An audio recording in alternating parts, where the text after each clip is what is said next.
बृहस्पति ग्रह द्वादश स्थान में। जय माता की मित्रों, हम लोग चर्चा वृष लग्न में बृहस्पति ग्रह की कर रहे हैं और आज बात करते हैं वृष लग्न के लिए गुरु ग्रह का ये अंतिम पाठ है कि अगर आपके द्वादश स्थान यानी मेष राशि पे विराजमान हो तो किस तरह के फल प्राप्त हो सकते हैं। तो सबसे पहले तो वही बता देते हैं जो बहुत फेमस है, विपरीत राजयोग।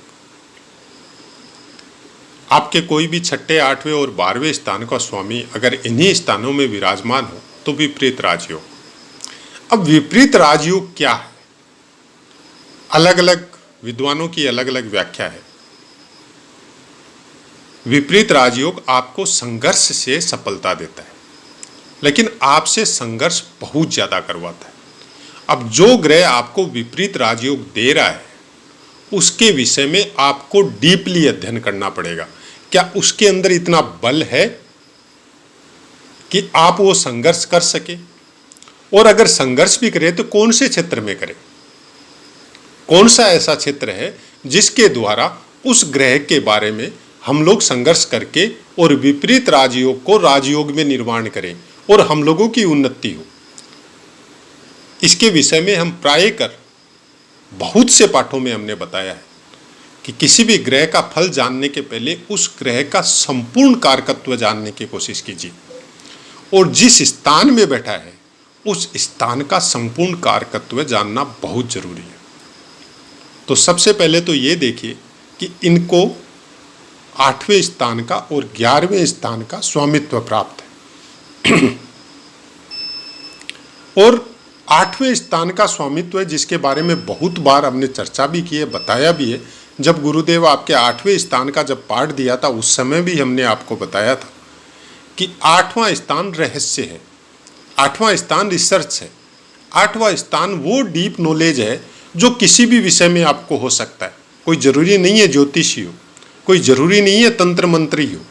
आप जिस क्षेत्र में वर्तमान में जिस क्षेत्र में आप पढ़ाई कर रहे हैं, एजुकेशन कर रहे हैं, वो किसी भी विषय में हो सकता है, लेकिन उसके बहुत अंदर तक का आपको नॉलेज होगा। मतलब आप लास्ट तक पहुंचने की कोशिश करेंगे, बशर्ते आपका गुरु ग्रह कितना बलवान है या आपने अपने कर्म के द्वारा उसको कितना कमजोर किया है या कितना बलवान किया है। अब गुरु ग्रह बलवान कैसे होता है, हमने बहुत बार गुरु ग्रह के पाठ दिए थे मेष लग्न में और वृष लग्न में भी। बहुत बार हमने बताया कि गुरु ग्रह बलवान होते हैं मंदिर में जाने से। प्राण प्रतिष्ठित मूर्ति होनी चाहिए, उसके सामने चाहे आप 2 मिनट 5 मिनट ही बैठो, बैठ के कुछ जाप या कुछ मंत्र जाप करने से। गुरु ग्रह बलवान होते हैं गीता, पुराण, वेद उन सब का अध्ययन करने से। गुरु ग्रह बलवान होते हैं किसी अच्छे साधु, सन्यासी या देव पुरुष या विद्वान पुरुष का चरण छूने से, उसको खुश रखने से या उसका आशीर्वाद लेने से। गुरु ग्रह बलवान होते हैं आपके घर के, समाज के, परिवार के जो भी बुजुर्ग हैं, जिनको भी इस क्षेत्र में थोड़ा सा भी ज्ञान है, उसके सानिध्य में बैठ के उससे कुछ देर चर्चा करके उसको आशीर्वाद लेने से। अब जन्म कुंडली में अंशों में आपका गुरु ग्रह बहुत कमजोर हो सकता है, लेकिन अगर ये कर्म आप सुचारू रूप से करते हैं तो आपका गुरु ग्रह बलवान हो सकता है। ये सब अभ्यास के द्वारा किया हुआ है। मंत्र जाप करना, हवन यज्ञ करना, दान पुण्य करना, उसका एक अलग इफेक्ट है, और ये है रोजमर्रा की लाइफ के जो हम लोगों के ऋषि मुनियों ने संस्कारों के द्वारा एक नियम बनाए थे समाज को चलने के लिए, और वो नियम पूरा का पूरा ज्योतिष ज्ञान के ऊपर आधारित था। उसको हम लोग भूल चुके। हमारी इच्छा यह है, या समझ लीजिए इस चैनल के द्वारा हम ये कहना चाहते हैं कि उन चीज़ों को वापस थोड़ा बहुत जितना वर्तमान में इस भागदौड़ की जिंदगी में जितना हम लोग अपना सकते हैं, अगर हम लोग अपना ले तो ये ग्रह की पीड़ा का जो तकलीफ आ रही है या जो बताया जा रहा है उससे हम लोग बहुत कुछ बच सकते हैं।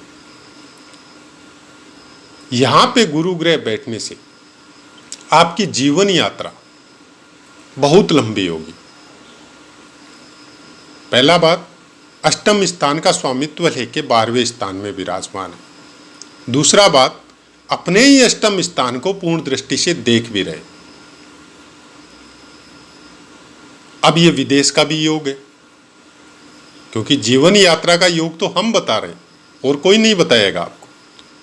लेकिन ये विदेश का योग, विदेश में जाके सफल होने का योग, या विदेशों से धनागम होने का योग, या सुखपूर्वक सैया सुख जिसको बोला जाता है कि आराम से हर सुखों का भोग करते हुए आप आराम की जिंदगी जिएंगे, वो योग भी अष्टम द्वादश स्थान से देखा जाता है।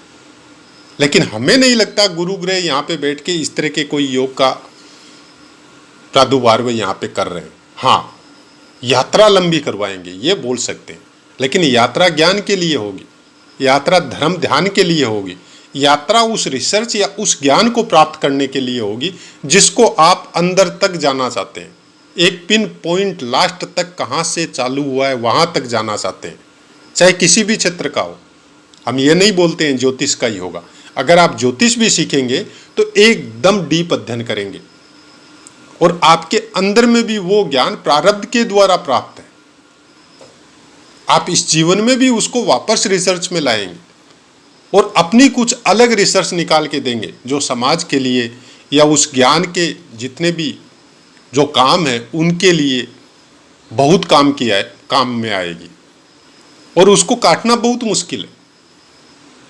यहाँ पे बैठे हुए गुरु ग्रह, हो सकता है अब वाणी में कोई प्रॉब्लम हो सकता है शत्रुओं के द्वारा आप दुखी हो सकता है रोगों के द्वारा दुखी हो सकता है ऋण के द्वारा दुखी हो, लेकिन ज्ञान के द्वारा इन सब चीजों को मैनेज करने की क्षमता आपके अंदर रहेगी। पंचम दृष्टि चतुर्थ स्थान को देखने की वजह से चाहे परिवार हो, चाहे माता हो, चाहे भवन हो, चाहे यात्रा करने के लिए सुख के साधन हो, वो सब की भरमार आपको यहाँ पे प्राप्त होगी। मंगल देव का पोजीशन कैसा है कुंडली में, उसको एक बार अध्ययन जरूर कीजिएगा, क्योंकि मंगल देव की राशि में अगर विराजमान है तो मंगल देव का पोजीशन आपको देखना पड़ेगा। लेकिन उससे भी ज्यादा अच्छी तरह रीड करना पड़ेगा कि कौन से नक्षत्र में विराजमान है और उसका स्वामी कौन सा ग्रह है। मेष राशि में अश्विनी नक्षत्र के चारों चरण आते हैं जिसका स्वामित्व केतु देव को प्राप्त है। बहुत ध्यान से रीड करना पड़ेगा यहाँ पे आपको। गुरुदेव बोलना तो नहीं चाहते, लेकिन फिर भी थोड़ा सा एक इशारा दे देते हैं कि यहाँ पे अगर गुरुदेव हो तो ज्ञान के मामले में हर सुख को ठुकरा सकते हैं आप उस ज्ञान को प्राप्त करने के लिए जिस ज्ञान को मतलब कई जीवन बीत जाते हैं इंसानों के, मनुष्य के, जिसको प्राप्त करना बहुत मुश्किल होता है, वो प्रारब्ध के द्वारा आपके अंदर पहले से विराजमान है और उसको एक्टिव करने के लिए आप हर सुख को ठुकरा सकते हैं, क्योंकि आपका सुख वो ज्ञान ही है। उसका डीपली अध्ययन करने के लिए बाकी ग्रह या केतु ग्रह की पोजीशन वो सब देखनी बहुत जरूरी है, लेकिन इन सब चीजों का आपके अंदर कोई न कोई समय में एक ऐसा भाव जरूर जागृत होगा और कुछ न कुछ जरूर करेंगे। अगर केतु के नक्षत्र में है तो भरणी नक्षत्र चारों चरण आएंगे, शुक्र देव का नक्षत्र है। एग्रेसिवली सुखों को भोगेंगे, ज्ञान भी होगा और संसार के जितने सुख है वो भी सुखपूर्वक भोगेंगे। किसी चीज की कोई कमी या उसका अनुभव आपको कभी प्राप्त नहीं होगा। हर सुख को भोग के अपने मोक्ष के नजदीक पहुंचेंगे। मतलब सब ज्ञान आपका रिएक्टिव होगा हर सुख को भोग के, और एक सीमा तक आने के बाद में उन सुखों को त्याग के और अपनी ज्ञान की यात्रा वापस चालू करेंगे। उसके बाद में कृतिका नक्षत्र का पहला चरण आएगा जिसका स्वामित्व सूर्य देव को प्राप्त है। अब यहाँ पे ये भी बोल सकते हैं कि आपके अंश बलों की बात करें तो मृतावस्था में आ जाता है गुरुदेव, लेकिन हम बहुत से पाठों में जब हम बोलते हैं तो बताया भी है कि अंश बल हमेशा ये देखिए कि लग्न के कितने नज़दीक है वो ग्रह। सपोज आपका लग्न का अंश है 28 या 28 या 29 और उसी में अगर गुरुदेव विराजमान है तो बहुत बली अवस्था में, और ये सूर्य का नक्षत्र है। अपने ज्ञान ध्यान, लोगों का भला करने की प्रवृत्ति, सबको समान दृष्टि से देखने की प्रवृत्ति, उसकी वजह से समाज में या देश में बहुत ज़्यादा फेमस हो सकते हैं। और आपकी यात्रा ऐसी सुखमय हो सकती है कि खुद ईश्वर को भी आके पूछना पड़े कि चलिए प्रभु, आपका शरीर का टाइम पूरा हो गया। ऐसे कुछ वर्क करके समाज के लिए या अपने परिवार के लिए या गांव के लिए आप जा सकते हैं, जो कई सालों तक लोग आपको याद रखें। क्योंकि सूर्य आपको अपनी तरह फेमस करता है, लेकिन सूर्य धन नहीं देता है, सूर्य सुख नहीं देता है। सूर्य फेमस करता है, सूर्य ज्ञान देता है, सूर्य आपके मस्तिष्क को पूरी तरह एक्टिव कर देता है। और गुरुदेव अगर सूर्य देव के नक्षत्र में कहीं पे भी विराजमान हो तो उस भाव के फल को बहुत ज्यादा मात्रा में बढ़ा देते। तो ये यात्रा वो है, इसको, ये जो जीवन यात्रा आपकी होगी, परिवार में बहुत समय तक याद आएगी। मतलब आपके अंदर इतना सेंस या इतना ज्ञान हो सकता है कि आप अपनी लास्ट की अंतिम यात्रा को भी आप पहले ही बता सकते हैं कि हमारी यात्रा का इस दिन, इस शरीर की यात्रा का इस दिन अंत हो जाएगा।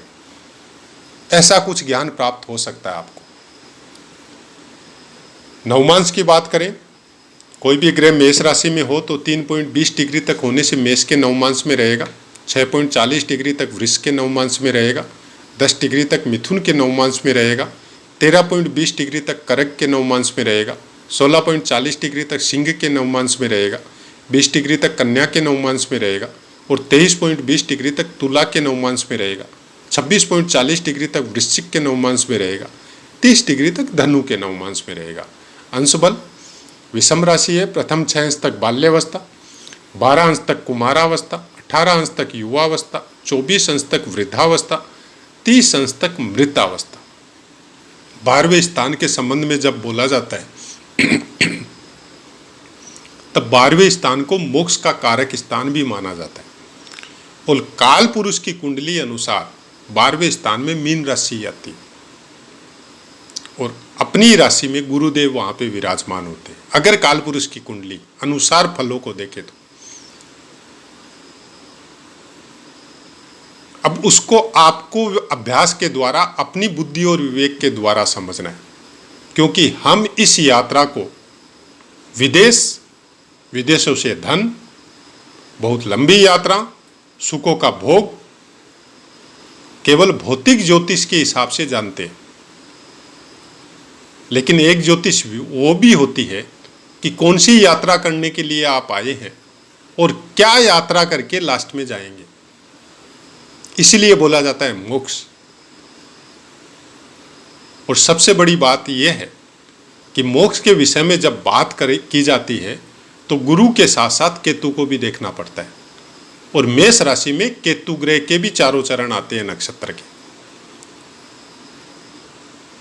और केतु आपके गहन ज्ञान को, चित्त से जो प्रकट होने वाला जो ज्ञान है, उसको बहुत अच्छी मात्रा में गुरुदेव को वो ज्ञान प्राप्त हो सकता है केतु के नक्षत्र में होने से।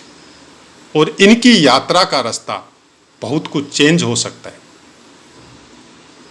तो आशा है मित्रों, पाठ समझ में आया होगा। पाठ से संबंधित कोई भी कमेंट है जरूर कीजिए, 100% आपको आंसर मिलेगा। अब अपनी वाणी को विराम देते हैं और आपसे आज्ञा लेते हैं। जय माता।